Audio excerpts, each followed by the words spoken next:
Hi, welcome to Stories with Grandma. I'm glad you're here. Today we are going to read chapter Pippi Celebrates Her Birthday, the last chapter of our book, Pippi Longstocking. One day, Tommy and Annika found a letter in their mailbox. It was addressed to Timmy and Annika. Someone didn't know how to spell. And when they opened it, they found a card which read, Timmy and Annika are invited to Pippi's tomorrow to her birthday party. Dress wear whatever you like. Tommy and Annika were so happy they began to skip and dance. They understood perfectly well what was printed on the card, although the spelling was a little unusual. Pippi had had a great deal of trouble writing it. To be sure, she had not recognized the letter I in school the day that she was there, but all the same she could write a little. When she was sailing on the ocean, one of the sailors on her father's ship used to take her up on deck in the evening now and then and try to teach her to write. Unfortunately, Pippi was not a very patient pupil. All of a sudden she would say, "No, Friedolf," that was his name. "No, Friedolf, bother all this learning. I can't study any more now because I must climb the mast to see what kind of weather we're going to have tomorrow." So it was no wonder that the writing didn't go so well now. One whole night she sat struggling with that invitation, and at dawn, just as the stars were paling in the sky over Villa Villacula, she tiptoed over to Tommy and Annika's house and dropped the letter into their mailbox. As soon as Tommy and Annika came home from school, they began to get all dressed up for the party. Annika asked her mother to curl her hair, and her mother did, and tied it with a big pink satin bow. Tommy combed his hair with water so that it would lie all nice and smooth. He certainly didn't want any curls. Then Annika wanted to put on her very best dress, but her mother thought she'd better not, for she was seldom neat and clean when she came home from Pippi's, so Annika had to be satisfied with her next best dress. Tommy didn't care what suit he wore, so long as he looked okay. Of course, they had bought a present for Pippi. They had taken the money out of their own piggy banks and on the way home from school had run into the toy shop on Main Street and bought a very beautiful, well, what they had bought was a secret for the time being. There it lay wrapped in a green paper and tied with a great deal of string. And when they were ready, Tommy took the package and off they went, followed by their mother's warning to take care of their clothes. Annika was to carry the package part way, and they were both to hold it when they handed it to Pippi. They had agreed upon that. It was already November, and the dusk came early. When Tommy and Annika went in through the gate of Villa Villacula, they held each other's hands tightly, because it was quite dark in Pippi's garden, and the wind sighed mournfully through the bare old trees. "Seems like fall," said Tommy. It was so much pleasanter to see the lighted windows in Villa Villacula and to know that they were going to a birthday party. Ordinarily, Tommy and Annika rushed in through the kitchen door, but this time they went to the front door. The horse was not on the porch. Tommy gave a lively knock on the door, and inside came a low voice. "Who comes in the night on the road to my house? Is it a ghost or just a poor little mouse?" "No, no, Pippi, it's us!" shrieked Annika. "Open the door!" Pippi opened the door. "Oh, Pippi, why did you say that about a ghost? I was so scared," said Annika, and completely forgot to say happy birthday to Pippi. Pippi laughed heartily and opened the door to the kitchen. How good it was to come in where it was light and warm. The birthday party was to be in the kitchen, because that was the pleasantest room in the house. There were only 2 other rooms on the first floor, the parlor, in which there was only one piece of furniture, and Pippi's bedroom. The kitchen was large and roomy, and Pippi had scrubbed it until it shone. She had put rugs on the floor and a large new cloth on the table. She had embroidered the cloth herself with flowers that certainly looked most remarkable, but Pippi declared that such flowers did grow in farthest India. So, of course, that made them all right. The curtains were drawn and the fire burned merrily and warm. On the wood box sat Mr. Nilsson, banging pot lids together. In a corner stood the horse, for he too had been invited to the party. Now at last Tommy and Annika remembered that they were supposed to congratulate Pippi and tell her happy birthday. Tommy bowed and Annika curtsied, and then they handed Pippi the green package and said, "May we congratulate you and wish you a happy birthday." Pippi thanked them and eagerly tore the package open, and there was a music box. Pippi was wild with delight. She patted Tommy and she patted Annika and she patted the music box and she patted the wrapping paper. She wound up the music box, and with much plinking and plonking out came a melody that was probably supposed to be Ac du Cari Agustin. Pippi wound and seemed to forget everything else. But suddenly she remembered something. "Oh my goodness, you must have your birthday presents too," she said. "But it isn't our birthday," said Tommy and Annika. Pippi stared at them in amazement. "No, but it's my birthday, isn't it? And so I can give birthday presents to whoever I want, can't I? Or does it say in your school books that such a thing can't be done? Is it something to do with that old petrification about what makes it impossible?" "Oh, of course it's possible," said Tommy. "It just isn't customary. But for my part, I'd be very glad to have a present." "Me too," said Annika. Pippi ran into the parlor and brought back 2 packages from the chest. When Tommy opened his, he found a little ivory flute, and in Annika's package was a lovely brooch shaped like a butterfly. The wings of the butterfly were set with blue and red and green stones. When they had all had their birthday presents, it was time to sit down at the table, where there were all sorts of cakes and rolls and cookies. The cakes were rather peculiar in shape, but Pippi declared that they were just the kind of cakes that they had in China.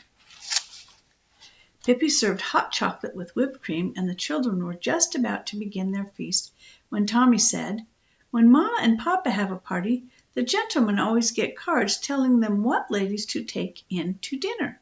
I think we ought to have cards too." "Okay," said Pippi. "Although it will be kind of hard for us because I'm the only gentleman here," added Tommy. "Oh, fiddlesticks," said Pippi. "Do you think Mr. Nilsson is a lady?"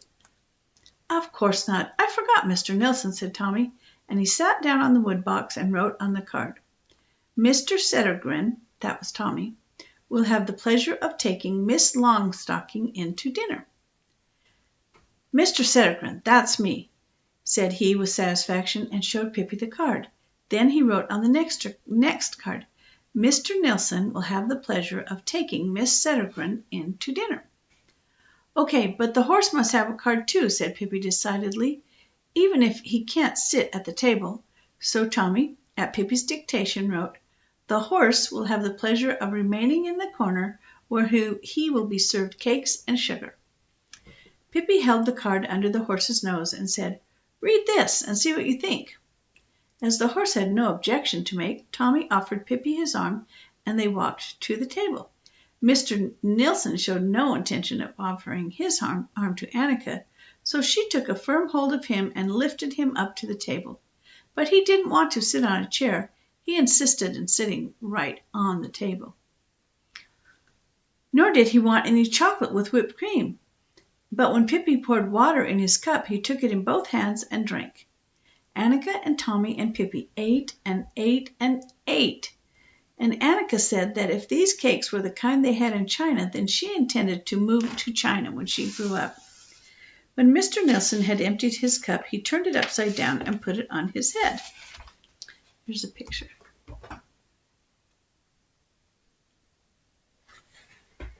When Pippi saw that, she did the same. But as she had not drunk quite all of her chocolate, a little stream came down her forehead and over her nose. She caught it with her tongue and lapped it all up. "Waste not, want not," said Pippi. Tommy and Annika licked their cups clean before they put them on their heads. When everybody had had enough and the horse had had his share, Pippi took all 4 corners of the tablecloth and lifted it up so that the cups and plates tumbled over each other as if they were in a sack. Then she stuffed the whole bundle in the wood box.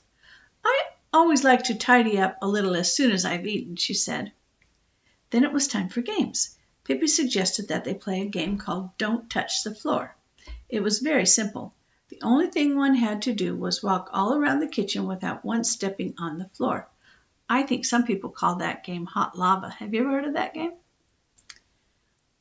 Pippi skipped around in the twinkling of an eye, and even for Tommy and Annika it was quite easy. You began on the drain board at the sink, and if you stretched your legs enough it was possible to step onto the back of the stove, and from the stove to the wood box, and from the wood box to the hat shelf, and down onto the table, and from there across 2 chairs to the corner cupboard. Between the corner cupboard and the drain board was a distance of several feet, but luckily there stood the horse, and if you climbed up on him at the tail end and slid off at the head end, making a quick turn at exactly the right moment, you landed exactly back on the drain board. The drain board's like the counter. When they had played this game for a while, and Annika's dress was no longer her next best dress, but now was her next best one, and Tommy had become as black as a chimney sweep, then they decided to think up something else. Suppose we go up to the attic and visit the ghosts, suggested Pippi. Annika gasped. Are there really ghosts in the attic? She asked. Are there ghosts? Said Pippi. Millions. It's just swarming with all sorts of ghosts, and you trip over them wherever you walk. Shall we go up? Oh, Pippi, said Annika, and looked reproachfully at her. Mamma says there aren't any such thing as ghosts and goblins, said Tommy boldly. And well she might, said Pippi, because there aren't any anywhere else. All the ghosts in the world live in my attic. And it doesn't pay to try to make them move. But they aren't dangerous. They just pinch you in the arm so you get black and blue. And they howl and they play ninepins with your heads. Do they really play ninepins with your heads? Asked Annika. Sure, that's what they do, said Pippi. Come on, let's go up and talk with them. I'm good at playing ninepins. Tommy didn't want to show that he was frightened, and in a way he really did not want to see ghosts. He really did want to see ghosts, I mean. And what would be something to tell the boys at school? That would be fun. Besides, he consoled himself with the thought that the ghosts probably wouldn't dare to hurt Pippi. So he decided to go along. Poor Annika didn't want to go under any circumstances, but then she happened to think that a little tiny ghost might sneak downstairs while she was sitting alone in the kitchen. That decided the matter. Better to be with Pippi and Tommy among thousands of ghosts than alone in the kitchen with even the tiniest little bitty tiny ghost. Pippi went first. It was pitch dark there. Tommy took a firm grip on Pippi, and Annika took an even firmer grip on Tommy, and up they went. The stairs creaked and squeaked with every step.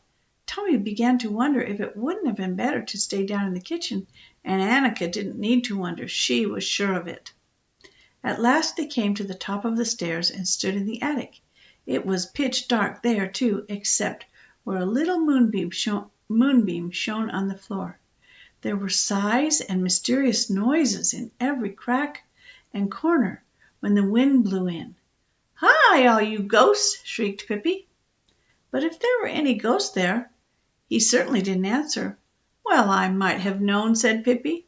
They've gone to a council meeting at the Ghost and Goblin Society. Annika sighed with relief and hoped that the meeting would last a long time. But just then an awful sound came from one of the corners of the attic. Woo-hoo, it said, and a moment later Tommy saw something come rushing toward him in the dimness. He felt it brush his forehead and saw something disappear through a little window that stood open. He shrieked to high heaven, "A ghost! A ghost!" And Annika shrieked with him. "That poor thing will be late for the meeting," said Pippi, "if it is a ghost and not an owl. For that matter, there aren't any ghosts," she continued after a while. "If anybody insists that there are ghosts, I'll tweak him in the nose." "Yes, but you said so yourself," said Annika. "Is that so? Did I?" said Pippi. "Well, then I'll certainly tweak my very own nose." And then she took a firm grip on her nose and tweaked it. After that, Tommy and Annika felt a little calmer. In fact, they were now so courageous that they ventured to go up to the window and look out over the garden. Big dark clouds sailed through the sky and did their best to hide the moon, and the wind sighed in the trees. Tommy and Annika turned around. But then, oh horrors! They saw a white figure coming toward them. "A ghost!" shrieked Tommy wildly. Annika was so scared she couldn't even shriek. The ghost came nearer and nearer. Tommy and Annika hugged each other and shut their eyes. But then they heard the ghost say, "Look what I found! Papa's nightshirt in an old sea chest over here. If I hem it up around the bottom, I can wear it." Pippi came up to them with the nightshirt dangling around her legs. "Oh, Pippi, I could have died of fright," said Annika. "But nightshirts aren't dangerous," Pippi assured her. "They don't bite anybody except in self-defense."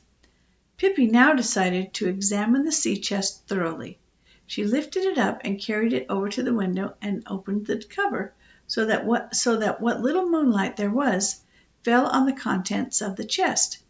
There were a great many old clothes which she threw out on the attic floor. There was a telescope, a few books, 3 pistols, a sword, and a bag of gold pieces. "Yay!" said Pippi contentedly. "It's so exciting," said Tommy. Pippi gathered everything in the nightshirt, and down they went into the kitchen again. Annika was perfectly satisfied to leave the attic. "Never let children handle firearms," said Pippi, and took a pistol in her hand and prepared to fire it. "Otherwise some accident can easily happen," she said, shooting off both pistols at once. "That was a good bang," she announced, and looking up in the ceiling, the bullets had made 2 holes. "Who knows?" she said hopefully. "Perhaps the bullets have gone right through the ceiling and hit some ghosts in the legs. That will teach them to think twice before they set out to scare any innocent little children again, because even if there aren't any ghosts, they don't need to go around scaring folks out of their wits, I should think. Would you like a pistol?" she asked.